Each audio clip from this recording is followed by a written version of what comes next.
Study IQ IAS, आपका selection हमारा mission. नमस्कार दोस्तों, मैं हूं डॉक्टर पंकज मिश्रा और स्वागत है आपका स्टडी IQ IAS पर। दोस्तों, कल्पना कीजिए एक ऐसा अधिकारी जिसने हजारों यूपीएससी एस्पिरेंट्स को सत्यनिष्ठा यानी कि इंटीग्रिटी का पाठ पढ़ाया हो। उसकी लिखी हुई एथिक्स की बुक आज भी सिविल सर्विस एस्पिरेंट्स के लिए तैयारी का एक आधार हो, लेकिन अब उसी एथिक्स गुरु पर देश के सबसे बड़े पुरस्कारों में से एक नेशनल वाटर अवार्ड को AI के जरिए कथित धोखाधड़ी से हासिल करने का आरोप लगा है। आज हम बात सिर्फ डॉक्टर नागार्जुन गौड़ा की नहीं करेंगे। आज हम बात करेंगे कि क्या AI अब भ्रष्टाचार का एक नया हथियार बन चुका है।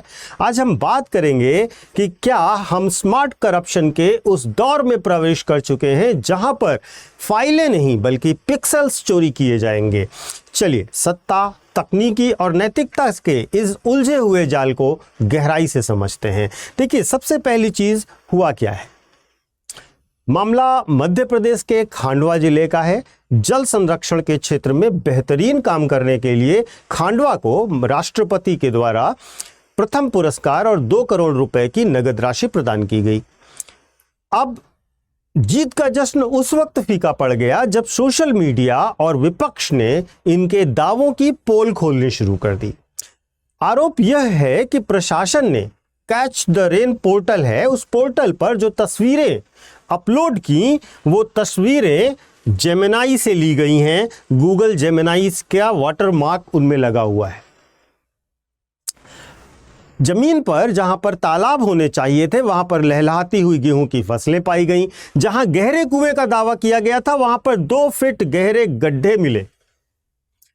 और सबसे बड़ी बात, प्रशासन का यह दावा है कि उन्होंने 21 AI तस्वीरें केवल मोटिवेशन के पर्पस से अपलोड की थी। उन्हें अवार्ड मिला है 1.2 लाख वास्तविक तस्वीरों के कारण। लेकिन सवाल यह है कि क्या देश की सबसे बड़ा अवार्ड देने वाली संस्थाएं महज डिजिटल डेटा पर भरोसा करती हैं? क्या जमीनी वेरिफिकेशन केवल और केवल कागजी रस्म है? ये विवाद इसलिए भी बहुत ज्यादा न्यूज में आ गया क्योंकि इस विवाद के केंद्र में है डॉक्टर नागार्जुन गौड़ा। डॉक्टर नागार्जुन गौड़ा एक केवल ऑफिसर नहीं है, वो एक ब्रांड है। उनकी पत्नी और मशहूर IAS ऑफिसर सृष्टि जैन देशमुख का आपने नाम सुना होगा और इन दोनों को civil service aspirant at least power couple की तरह आइडलाइज करते हैं। लेकिन गौड़ा साहब का जो विवादों से नाता है वो बहुत पुराना है। आपको याद होगा, मैंने एक वीडियो भी किया था माइनिंग पेनाल्टी वाले मामले में। हरदा में जब ये ADM हुआ करते थे तो उन पर आरोप लगा कि उन्होंने एक कंस्ट्रक्शन कंपनी को, जिस पर 51 करोड़ रुपए का जुर्माना लगा था, उस जुर्माने को 51 करोड़ के जुर्माने को घटाकर केवल 4032 रुपए कर दिया था। इसी तरीके से भोपाल लैंड डील का उनके ऊपर आरोप लगता है। विपक्ष ने आरोप लगाया कि उन्होंने बाजार भाव से बेहद कम दाम पर करोड़ों की जमीन खरीदी की है और ये आरोप भी लगे। हालांकि इन सभी मामलों में उन्होंने अपने आप को निर्दोष साबित कहा और साथ ही साथ जुर्माने वाले मामले में उन्होंने कहा कि सबूतों का अभाव था, इसलिए ऐसा किया गया। स्पष्ट करना यहां पर यह भी जरूरी है कि ये सभी आरोप हैं, इनमें से कोई भी चीज प्रूव नहीं हुई है और राजनीतिक दावों के दायरे में भी आते हैं। किसी भी न्यायालय द्वारा इन्हें स्थापित तथ्य नहीं माना गया है। लेकिन एक एथिक्स गुरु का जो पब्लिक परसेप्शन होता है वो उसकी सबसे बड़ी संपत्ति होती है और बार बार अगर किसी का नाम कथित भ्रष्टाचार से जुड़ रहा है तो वह किताब के पन्नों पर लिखी हुई नैतिकता को भी कटघरे में खड़ा करती है। अब एथिक्स गुरु के साथ साथ हमें एक बात और गहराई से समझनी होगी। देखिए, भ्रष्टाचार जो है वो पूरी तरीके से अपना शेप बदल रहा है, अपना आकार बदल रहा है। पहले जो भ्रष्टाचार हुआ करता था वो कैश और फाइल्स का हुआ करता था, जहां सबूत को मिटाना थोड़ा मुश्किल हो जाता था। आज का भ्रष्टाचार जो है वो एल्गोरिदम और डीफेक्स का है। इसे हम विजुअल करप्शन भी कह सकते हैं। अगर आप सिस्टम को वो दिखा दें जो वो देखना चाहता है, चाहे वह AI से बनी हुई सुंदर सड़कें हो या लबालब भरे हुए तालाब, तो आप बिना एक भी ईंट रखे अवार्ड जीत सकते हैं।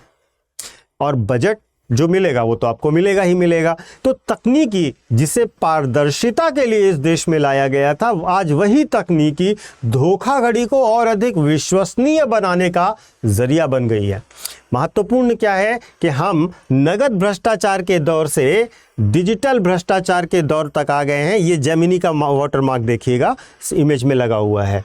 हम नगद भ्रष्टाचार के दौर से स्मार्ट भ्रष्टाचार के दौर तक आ गए हैं।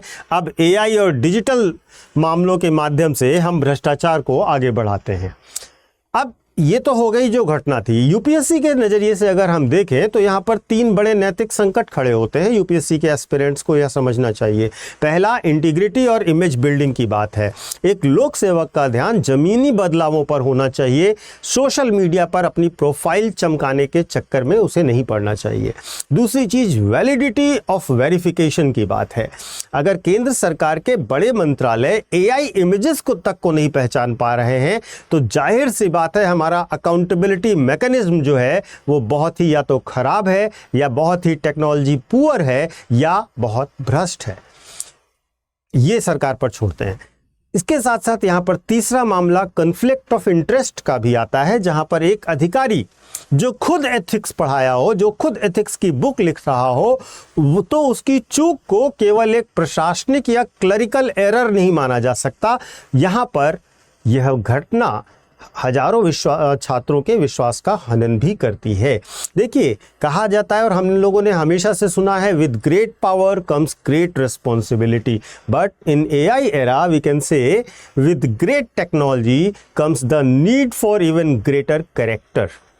सो that is the important thing. इसके साथ साथ खांडवा की जो ये कहानी है ना, खांडवा की कहानी महज केवल एक जिले की कहानी नहीं है, यह एक चेतावनी है, एक अलार्म बेल है, जिसके अगर आप पॉलिटिकल नैरेटिव सेट करने के टूल बन जाएंगे तो असली काम करने वाले अधिकारी हतोत्साहित भी होंगे। अगर हम डेटा ड्राइवन गवर्नेंस को विजुअल ड्राइवन डिसेप्शन में कन्वर्ट कर देंगे तो भविष्य में घोटाले जो होंगे वो कोड के पीछे छुपे हुआ करेंगे। विपक्ष इसको स्मार्ट करप्शन कह रहा है, प्रशासन इसे साजिश कह रहा है, लेकिन सच जो है वो इन दोनों के बीच में कहीं फंसा हुआ है। आज हम एक ऐसे तंत्र की ओर शायद बढ़ते जा रहे हैं जहां डिजिटल सत्य को ही अंतिम सत्य मान लिया जाता है, और ये एक बड़ी प्रॉब्लम है।